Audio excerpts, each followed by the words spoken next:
Hello friends, hope you all are doing well. So friends, topic that I have chosen for this video is absurdism.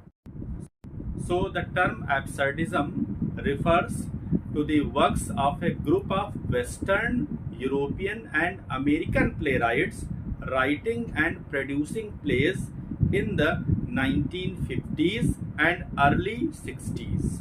For absurdism, we have more specific companion term, theatre of absurd.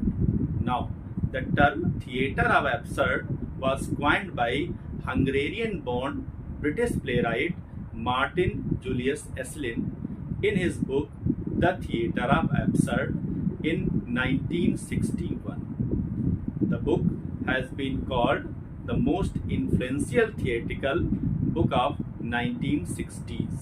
Martin Esslin identified some common features of a new style of drama that seemed to violate theatrical conventions.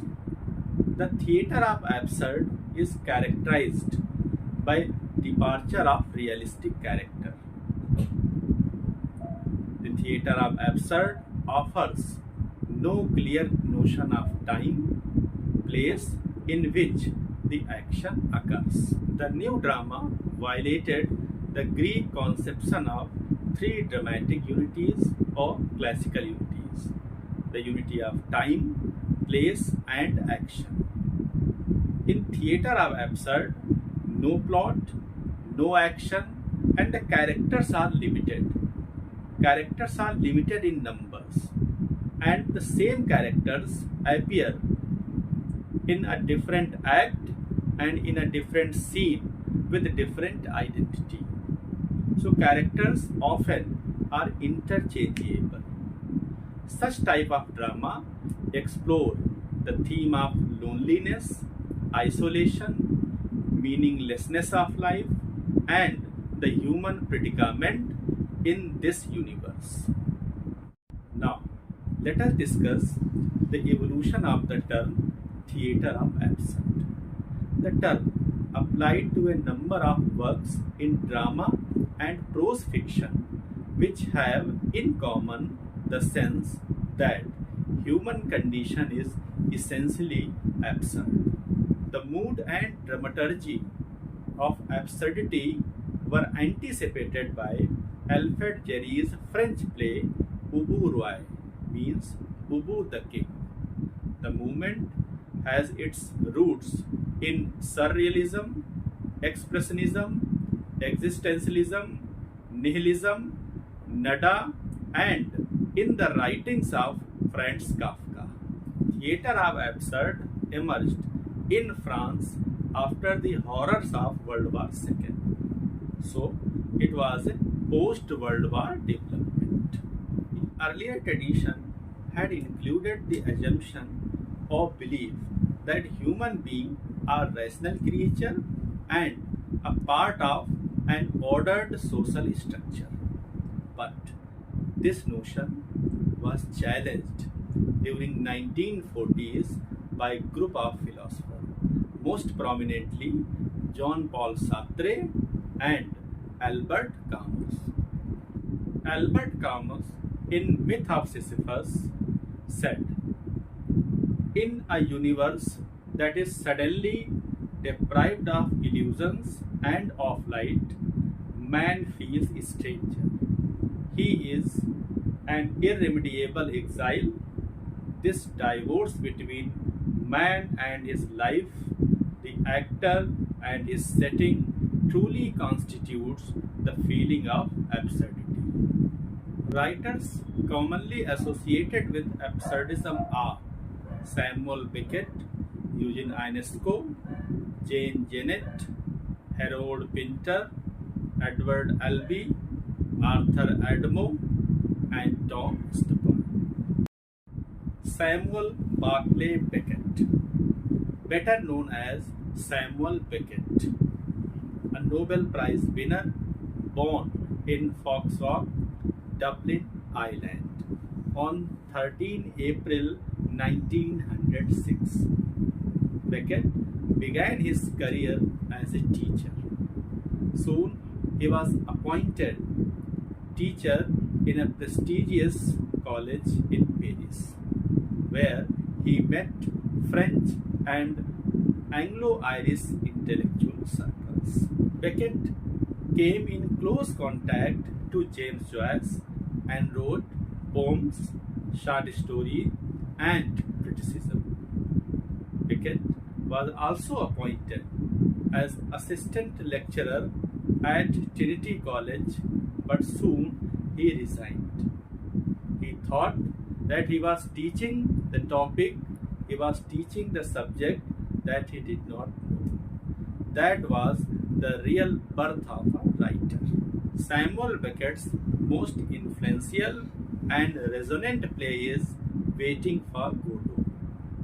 It was most critically acclaimed play associated with absurdism. It was originally written in French and titled An Attendant Godot in 1952 and translated into English in 1953, a year later, by Beckett himself. It is rightly called an avant-garde play and landmark in modern drama. The play initiates plot could be minimal, and the setting is sparse, almost vacant, and the characters are two tramps who do nothing except wait for someone who never comes for 2 successive nights. While waiting, they engage in a series of apparently random discussions, some involving philosophy and variety of antics like taking off their shoes and eating off a carrot. They also attempt suicide twice but fail each time. At the end of the play, when Godot has not appeared, the two agree to leave. The two decide to leave. So we see at the end of the play, practically nothing happened.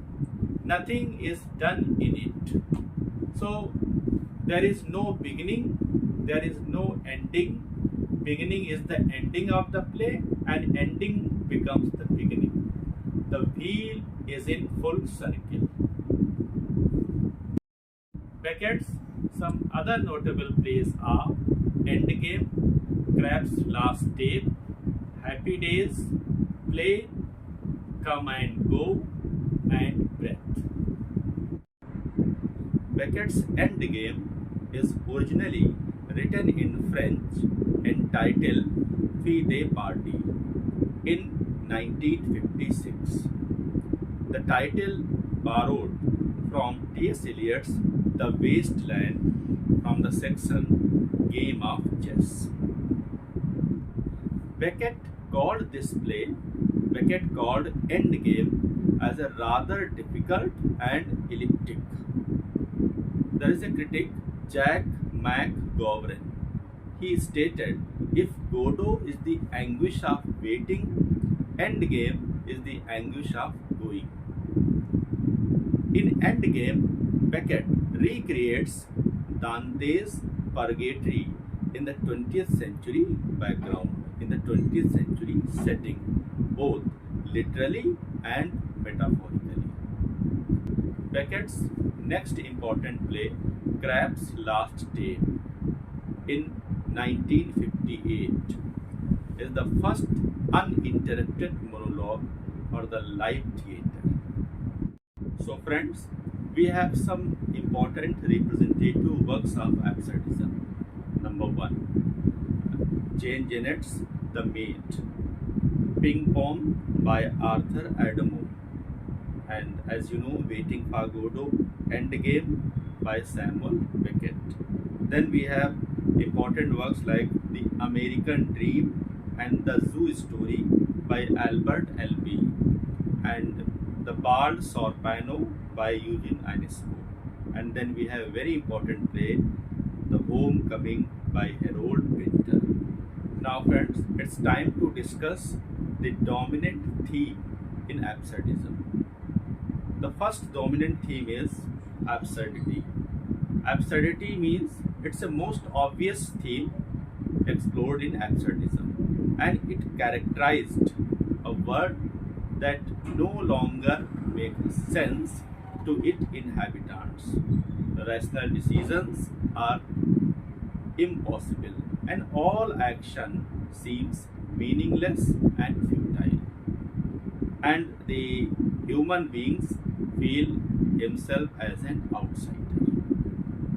Next important dominant theme is cruelty and violence. Cruelty and violence, this is also very dominant. In Waiting for Godot, in Endgame, we have this cruelty and violence. Lucky and Pozo, Vladimir and Estragon, they tried to do so many violent actions. Even they tried to commit suicide, but they failed each time. Then we have domination. Domination, that is the relationship between dominator and dominated, the colonizer and colonized, the master and the slave.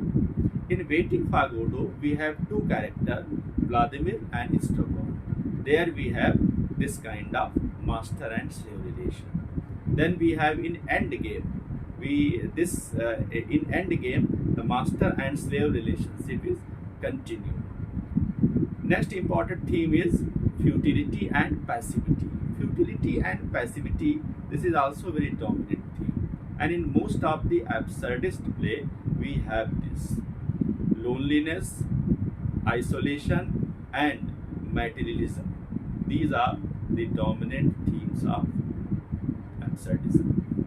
So friends, this was my lecture on absurdism. Hope you all enjoyed and enlightened with my information. So have a nice day. See you in the next video. Bye bye.